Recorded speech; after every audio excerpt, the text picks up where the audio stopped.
चलिए बात कर लेते हैं इस बीच एक और बड़ी और अहम खबर की। तो नूह हिंसा से जुड़ी ये बड़ी खबर आपको बता दें, हमले का पहला सीसीटीवी फुटेज सामने आया है। अस्पताल में हमला करते दिखे उपद्रवी।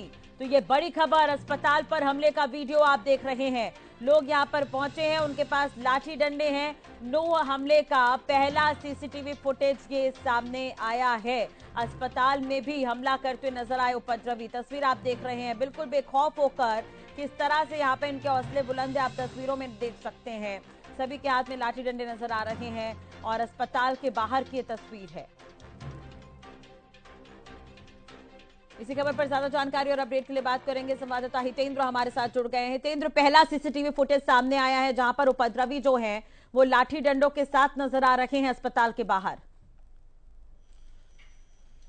बिल्कुल साफ तौर पर यह देखा जा सकता है, तस्वीरों से ये अंदाजा लगाया जा सकता है कि किस तरह की तैयारी इनकी रही होगी, क्योंकि अपने मुंह पर कपड़ा बांध करके और सही तरीके से, बिल्कुल सटीक तरीके से ये लोग पहुंचते हैं और इस हमले को अंजाम देते हैं। अलग अलग जगहों से इसी तरह की तस्वीरें सामने आई।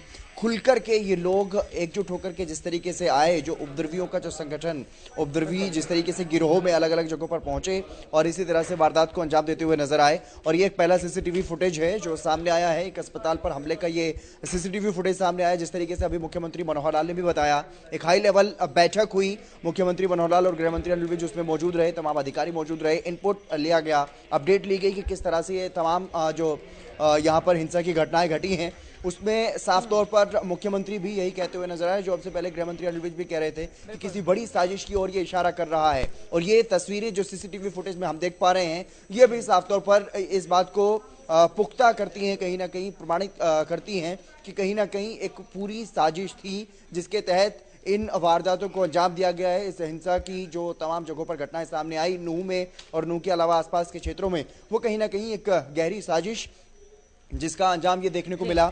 और पूरी तरह से अलग अलग जगहों पर जिस तरीके से गाड़ियों को आग के हवाले किया गया, फायरिंग की गई, पत्थरबाजी की गई, यानी कि छतों पर पहले से ही ईंट और पत्थर जमा करके रखे गए थे। इस बारे में भी कोई अब शक करने की ज़रूरत जो है वो महसूस नहीं होती, क्योंकि जिस तरीके से कल हम भी वहाँ पर, हमारी टीम भी मौजूद थी, आज भी हमारी टीम वहाँ पर पहुंची हुई है। तो कल जो तस्वीरें देखने को मिली, सड़कों पर पत्थर ही पत्थर, ईंट पत्थर जो पड़े हुए थे, तो उससे साफ तौर पर यह अंदाजा लगाया जा सकता है कि किस तरह से पहले पत्थरों को इकट्ठा किया गया होगा छतों पर और उसके बाद पुलिस पर भी बरसाए गए पत्थर। और गजब की बात तो ये है कि छोटे जो बच्चे हैं, मासूम बच्चे, करीब 8 से 10 साल के बच्चे, उनके हाथों में भी पत्थर थे।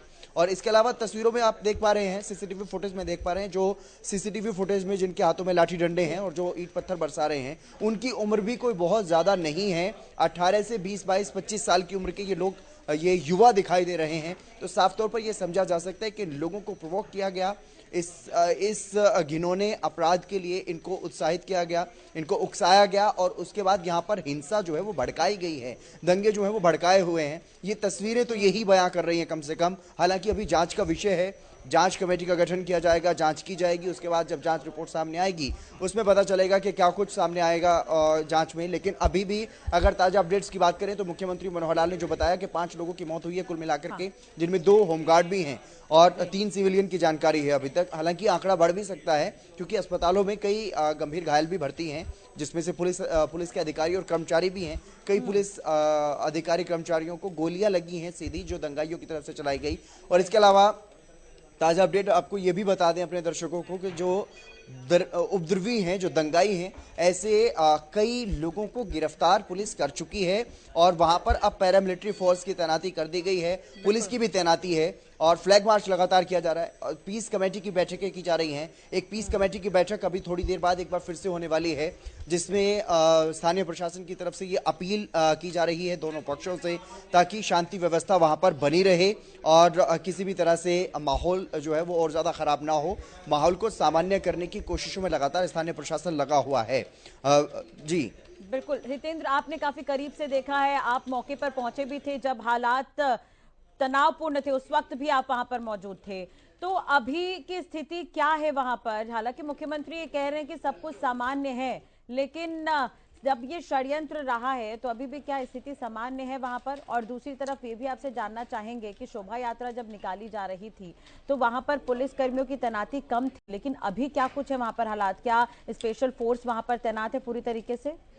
बिल्कुल राजश्री, कल ही हरियाणा सरकार की तरफ से केंद्र सरकार को ये रिक्वेस्ट भेज दी गई थी और उसी के आधार पर केंद्र सरकार की तरफ से, केंद्रीय गृह मंत्रालय की तरफ से पैरामिलिट्री फोर्सेस के जो जवान हैं वो 20 कंपनियां भेज दी गई हैं और अलग अलग जगहों पर उनको डिप्लॉय कर दिया गया, तैनात कर दिया गया है। इसके अलावा पुलिस प्रशासन, आसपास की जो जिलों की पुलिस है वहाँ के भी कुछ जवान वहाँ पर पहुंचे हुए हैं। यानी कि स्थिति पर जो स्थिति बेकाबू होती हुई दिखाई दे रही थी कल, अब वो नियंत्रण में है, काबू में तो है, लेकिन हालात अभी भी तनावपूर्ण हैं। यानी कि लोगों में जो गुस्सा है, लोगों में जो आक्रोश है, जिनका नुकसान हुआ है, उनमें तो वाकई अभी भी कोई इस तरह की स्थिति बनी रहेगी। लेकिन उसी स्थिति पर नियंत्रण पाने के लिए, ताकि जो स्थिति वहां पर बनी हुई है, जो दो पक्षों में टकराव की स्थिति है, दो पक्षों में जो आपसी भाईचारा जो बिगड़ा है फिलहाल, उसको सामान्य करने के लिए ही पीस कमेटी की बैठकें बुलाई जा रही हैं। और इसके अलावा फ्लैग मार्च भी लगातार किया जा रहा है, ताकि कोई भी उपद्रवी, कोई भी दंगाई फिर से इस हिंसा को हवा ना दे दे। तो इसके लिए लगातार स्थानीय प्रशासन की तरफ से, पुलिस प्रशासन की तरफ से और पैरामिलिट्री फोर्स के जो जवान वहां पर पहुंचे हुए हैं वो लगातार नजर बनाए हुए हैं और वहां पर तमाम जो भी स्थिति बिगड़ने की जो आशंकाएं या फिर इस तरह की जो स्थिति बनाने की कोशिश करे, उन पर कार्रवाई भी की जा रही है। और जो उपद्रवी जिनकी पहचान हो गई है, क्योंकि अब सीसीटीवी फुटेज खंगाल रही है पुलिस की टीमें, तो अब जो भी उपद्रवी हैं जिन्होंने पुलिस पर हमला बोला, पुलिस के थाने में, साइबर पुलिस स्टेशन में जिन्होंने हमला बोला, गाड़ियों को, पुलिस की गाड़ियों को आग के हवाले किया, आम लोगों की जो निजी गाड़ियां थी उनको आग के हवाले किया, अब उनकी तमाम लोगों की पहचान की जा रही है, उन्हें गिरफ्तार किया जा रहा है, ताकि ऐसे सभी दंगाइयों को जेल में डाला जा सके और इस तरह का माहौल अब फिर से वहां पर पैदा ना हो। उसके लिए पुरजोर कोशिश स्थानीय प्रशासन की तरफ से की जा रही है और मुख्यमंत्री मनोहर लाल ने भी सख्त दिशा निर्देश दे दिए हैं।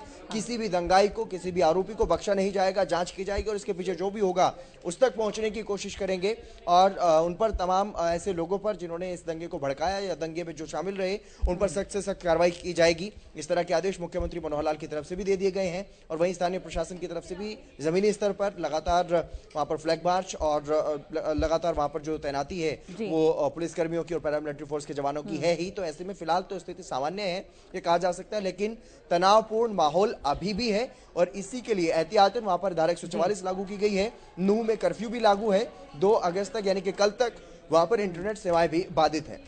चलिए, बहुत बहुत शुक्रिया हितेंद्र तमाम जानकारी और बातचीत के लिए। तो आपको बता दें कि फिलहाल स्थिति सामान्य है, ये कहते हुए मुख्यमंत्री नजर आ रहे हैं, लेकिन मास्टरमाइंड कौन है ये बड़ा सवाल है। कई लोगों की गिरफ्तारी हुई है, कई लोगों को हिरासत में लिया गया है, हाई लेवल मीटिंग हुई है, बड़े एक्शन की तैयारी में सरकार। हालांकि देखने वाली बात होगी कि इस पर किस तरह से आगे कार्रवाई की जाती है, लेकिन ये हाई लेवल मीटिंग जो हरियाणा सरकार ने की है वो खत्म हो गई है। चंडीगढ़ में मुख्यमंत्री और गृह मंत्री मौजूद थे, उन्होंने बड़ी कार्रवाई की तैयारी की तरफ इशारा किया है। इसे साजिश की आशंका बताते हुए नजर आए मुख्यमंत्री मनोहर लाल।